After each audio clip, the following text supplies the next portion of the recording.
Well, unfortunately, yeah, the way of operations for the United Nations or other international organizations under the UN is more collaboration and cooperation with the government side than the non-government side.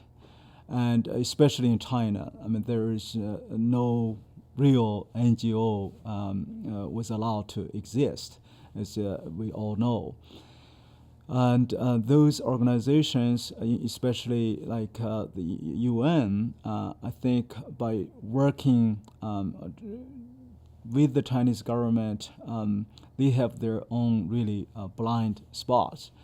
You talk about the family planning. I mean, every day, according to a realistic estimate, 25,000 forced abortions happening every day in China.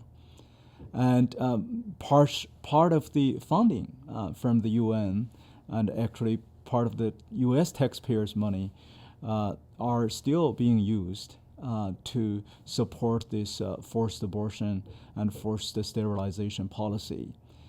And we can, we have clear evidence and well documented. Every day is happening. I have my own, family members had experienced this horrible forced abortion and forced sterilization.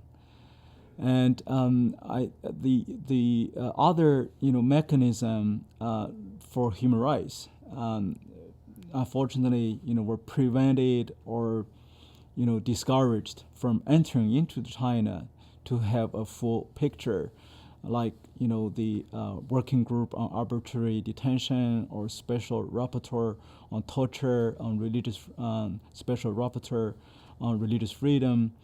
And many of those UN officials were not even allowed to go to China. And I remember years ago when the special rapporteur on torture was allowed to visit China, his staff was almost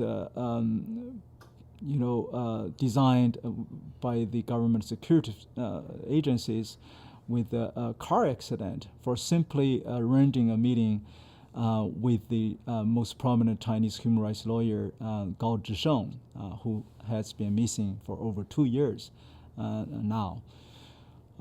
So they are prevented from knowing the reality, the true picture of China.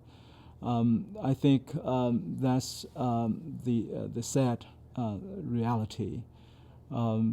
That's why I think we should, the UN should collaborate more with the non-government sector, with those who knows things on the ground, the NGOs overseas, to have the full picture in their mind. Yeah.